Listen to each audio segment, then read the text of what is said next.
Aku baru aja kelar nonton Dan season 1 dan 2.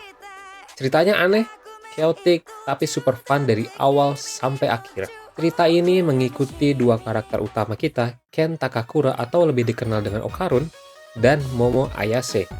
Yang satu percaya sama keberadaan alien, satunya lagi percaya sama hantu, tapi keduanya nggak saling percaya. Jadi mereka saling nentang buat buktiin dengan pergi ke tempat yang katanya berhantu dan sering muncul alien.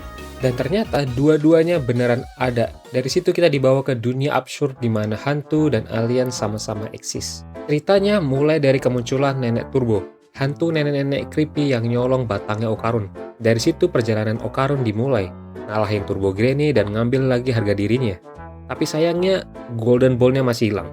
Untungnya Okarun dapat sebagian kekuatan Turbo Granny, dan disitulah pertualangan sebenarnya dimulai. Plotnya konyol tapi seru. Aku sendiri nggak nyangka apakah seluruh seri ini bakalan terus fokus ke misi nyari bijinya Okarun. Tapi setelah 2 season, mereka udah nemuin satu, jadi progresnya lumayan cepet. Rasanya arc Golden Ball ini bakal jadi satu saga besar dari kisah yang lebih luas. Dan jujur, nggak sabar lihat kemana ceritanya bakal berkembang. Lanjut ke Momo Ayase. Aku benar-benar suka sama heroin kita satu ini. Dia seorang girl dengan kekuatan psikis, tangguh dalam pertarungan, dan surprisingly jujur soal perasaannya. Tapi masih punya sisi malu-malu yang lucu. Dia juga dikelilingi oleh teman-teman yang kocak, bikin tiap interaksi seru buat ditonton. Momo tinggal bareng neneknya, Seiko Ayase, yang kelihatannya terlalu muda buat disebut nenek. Apakah ini karena gaya gambar khas shonen aja? Atau sebenarnya ada misteri di balik itu? Siapa orang tua Momo? Apakah nanti kita bakal dapat cerita lebih dalam hubungan dia dengan nenek Seiko? Dan soal rambut abu-abunya Seiko, itu uban beneran atau cuman warna rambut yang sengaja dibikin beda? Mungkin nunjukin kalau mereka nggak benar-benar saudara. Banyak hal misterius yang masih bisa kita gali.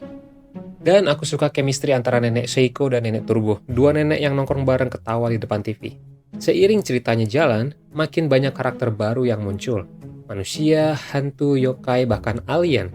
Di dunia Dan, alien juga disebut UMA, Unidentified Mysterious Alien. Setiap karakter seaneh apapun mereka selalu punya cerita dan tujuan masing-masing. Terutama para hantu. Mereka biasanya punya penyesalan dan keinginan yang belum terpenuhi. Hal ini bikin arwah mereka nggak bisa tenang. Ambil contoh nenek Turbo. Dia bukan cuma hantu mesum random yang nyolong batang dan bijinya cowok. Tapi di balik itu, domain tempat dia bersemayam adalah sebuah terowongan di mana dulu ada seorang gadis muda diserang dan dimutilasi. Cerita yang benar-benar tragis. Dengan caranya yang twist, nenek Turbo sebenarnya tetap tinggal di sana bukan untuk menakuti orang, tapi untuk melindungi atau menenangkan arwah gadis itu yang masih tersisa di tempat itu. Ada sisi sedih yang enggak kita duga dari karakter seaneh dia. Lalu ada juga kisah seorang ibu yang kehilangan anaknya, dan untuk aku, ini masih jadi episode paling emosional di seluruh seri. Musik, animasi, semuanya terasa kuat banget. Kalian bisa ngerasain perjuangan dan rasa sakit si ibu, yang kerja siangnya, malamnya, demi anaknya. Tapi akhirnya tragedi merenggut segalanya. Adegan waktu dia menari di atas gedung, cahaya lampu, pantulan air di bawah, dan langit malam. Indah tapi juga tragis. Yang bikin adegan itu makin menyentuh adalah saat Aira juga menyaksikan semuanya. Dia adalah cerminan dari si hantu, seorang anak yang nggak pernah benar-benar merasakan kasih sayang seorang ibu. Kita nggak pernah tahu apa yang terjadi pada hantu dan anaknya, tapi kata-kata Aira benar-benar membekas.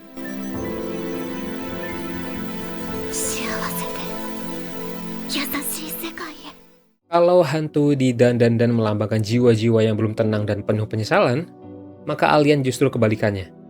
Entitas nyata dengan agendanya masing-masing. Ada yang ingin memperbanyak keturunan, ada juga cuman berusaha bertahan hidup di planet mereka. Kontras antara makhluk supernatural dan makhluk aneh tapi nyata ini bikin seri ini jadi unik. Menggabungkan kisah emosional dengan pertarungan shonen yang penuh energi. Sistem kekuatan di Dan juga menarik. Sebagian besar berasal dari kekuatan psikis atau aura spiritual dari hantu. Salah satu hal yang aku suka, anime ini sering mainin warna suasana di tiap pertarungan, seolah seluruh dunia di sekitar berubah menyesuaikan domain atau aura dari si petarung.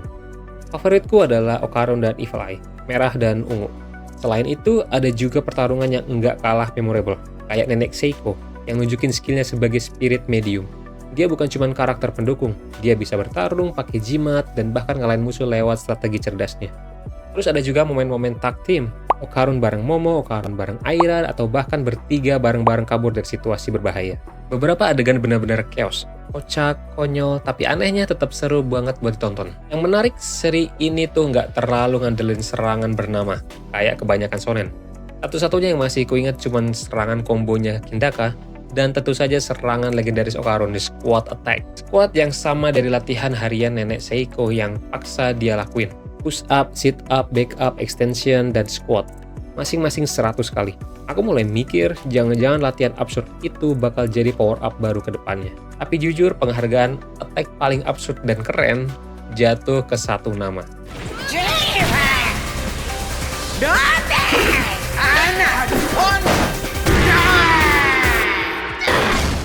Di luar pertarungan, kita juga dibawa lebih dalam ke dunia dan. Mulai dari peradaban alien, kondisi planet lain, sampai legenda yang ternyata nyambung sama makhluk-makhluk yokai. Setiap arc-nya nggak cuma nambah lore, tapi juga ngembangin hubungan antar karakter. Dan serius, ngeliat hubungan Okarun sama Momo itu wholesome. Tiap momen mereka bareng, apalagi pas saling cari satu sama lain. Tapi tentu saja selalu ada pihak ketiga yang bikin situasi makin chaos. Kayak dua teman mereka yang diam-diam ngedukung mereka, atau Aira yang juga jatuh cinta ke Okarun. Rivalitas Aira dan Momo ini bikin semuanya tambah seru dan ngakak. Buat Okarun yang selalu jadi korban di tengah-tengah. Terus ada Jiji, teman masa kecil sekaligus cinta pertama Momo. Tapi di season ini hubungan mereka lebih ke arah friendship, sementara Jiji juga jadi sahabat berharga untuk Okarun. Ada juga Kindaka yang bisa dibilang nyambung banget sama Okarun. Dua-duanya dulu anak yang agak terisolasi gara-gara obsesi aneh mereka. Okarun dengan UFO, Kindaka dengan robot dan Gundam. Dan jujur buat yang tumbuh nonton Gundam, Ultraman, atau Kamen Rider, kamu pasti ngerti banget semangat dia. Murni energi masa kecil, dan aku ikut senang lihat dia akhirnya bisa mewujudkan impian masa kecilnya semua cowok. Sekarang masing-masing karakter punya keunikan sendiri. Okarun masih bawa kekuatan nenek turbo, Jiji berbagi tubuh dan kesadaran dengan Evil Eye, Aira dapat spiritnya Acro Silky, dan Kindaka modal semangat dan keberanian. Tapi itu pun udah luar biasa, meski nggak punya kekuatan psikis atau roh, dia tetap nyemplung ke tengah kekacauan, dan jujur, gua dukung dia. Siapa tahu nanti dia juga dapat adegan transformasinya sendiri. Secara keseluruhan, aku benar-benar suka banget sama anime ini. Kalau dikasih nilai mungkin 4 atau 5 bintang udah pantas banget. 2 seasonnya penuh dengan keseruan, energi, atau campuran chaos, plus heartwarming moment yang pas banget. Opening dan endingnya juga catchy parah, tipe lagu yang bikin kau nggak bisa buat skip intro. Aku sendiri udah super hype buat season 3 karena masih banyak hal yang belum kelar. Okarun masih harus nyari satu bijinya lagi, terus cewek baru dari kelas Okarun. Apakah dia bakal jadi kayak dua temannya Momo, atau malah gabung ke main crew juga? Tiap season selalu berakhir dengan hal yang bikin penasaran. Kali ini kita dapet cewek alien cantik misterius yang langsung ngancurin hati Momo. Dan pasti disaksiin sama Aira juga. Kiamat udah dekat buat Okarun. Seri ini bener-bener enjoyable sampai akhir sendiri. Aku juga bingung mau lanjut manga atau cukup nikmati versi animenya aja. Apalagi soundtracknya gokil, keren. William Overture selalu pas tiap kali muncul. Jadi itu dia reviewku tentang Dan season 1 dan 2. Perjalanan yang aneh, liar, tapi penuh hati. Susah banget buat nggak jatuh cinta sama seri ini. Kalau kau udah nonton juga, kasih tahu kolom komentar apa kau tim Momo atau tim Aira, dan apa momen favoritmu di anime ini. Thanks sudah nonton, dan seperti biasa, see you guys in the next one.